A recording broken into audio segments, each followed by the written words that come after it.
আপনার বাবা বা আপনার চাচা তাদের নিজস্ব জমি অন্য একজনের কাছে জমি চাষ করতে দিয়েছে এবং সেই লোকটি জমি চাষ করতেছে। একটা সময় পার হওয়ার পর সে জমি দখলে নেওয়ার চেষ্টা করে। বেদখল। জি, আপনি ধরতে পেরেছেন। বেদখল কি? বেদখল কেন হয়? বেদখল করলে করণীয় কি? আপনি কি করতে পারেন? এই সম্পূর্ণ বিষয় নিয়ে আজকের আলোচনা। হ্যালো সবাইকে, আসসালামু আলাইকুম। আমি কাউসার আহমেদ, শিক্ষার্থী, আইন বিভাগ। বেদখল কি? বেদখল হচ্ছে সর্বপ্রথম পয়েন্ট হচ্ছে আপনি আপনার জমি চাষ করতে দিয়েছেন বা আপনি আপনার বাসায় থাকতে দিয়েছেন।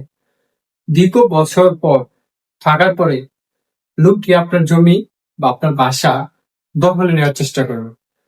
এই ব্যাপারটা পুরো প্রসেসই হচ্ছে বেদখল। বেদখল করলে মাথায় আকাশ ভেঙে পড়ার মতন অবস্থা, এরকম নয়। বেদখল করলে আপনার আইনি অবশ্যই প্রতিকার রয়েছে। বেদখল করলে আপনি কি কি প্রতিকার পাবেন তার মধ্যে উল্লেখযোগ্য হচ্ছে ফৌজদারি আইন। ফৌজদারি আইনের মাধ্যমে আপনি বেদখলে কি প্রতিকার পাবেন?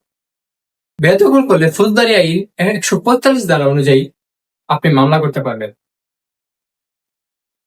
ম্যাজিস্ট্রেট পুলিশের মাধ্যমে দখলদার এলাকাটা নির্ধারণ করবেন এবং আপনাকে দখল হওয়া জমি উদ্ধার করতে সাহায্য করবে, যা ফৌজদারি আইনে 145 নম্বর ধারাতে উল্লেখ করা হয়েছে।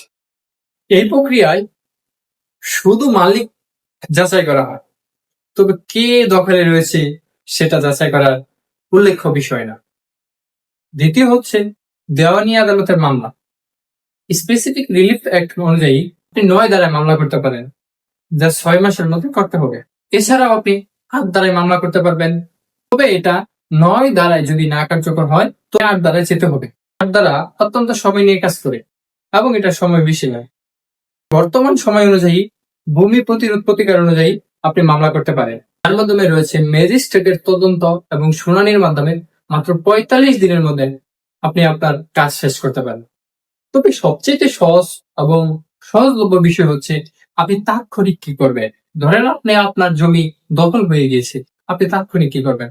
আপনি তাৎক্ষণিক অবশ্যই জিডি করতে পারেন, থানায় গিয়ে একটা জিডি করতে পারেন। এলাকার যারা গণ্যমান্য ব্যক্তি রয়েছে তাদের মাধ্যমে আপনি সালিসি গঠন করতে পারেন। সালিসের মাধ্যমে এই ব্যাপারটা সলভ করতে পারেন। জিডির মাধ্যমে এই ব্যাপারটা সলভ করতে পারেন।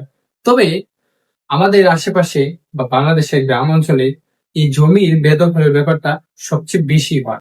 এলাকার যারা স্থানীয় গণ্যমান্য ব্যক্তি রয়েছে, আমরা চাই বা আমরা আশা করি তাদের মাধ্যমে এই ব্যাপারটা সলভ হোক।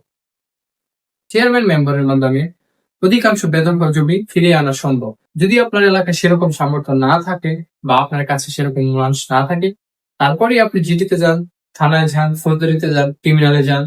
এর মাধ্যমে আপনি আপনার সফলতা পেতেও পারেন। ভালো থাকবেন। ধন্যবাদ।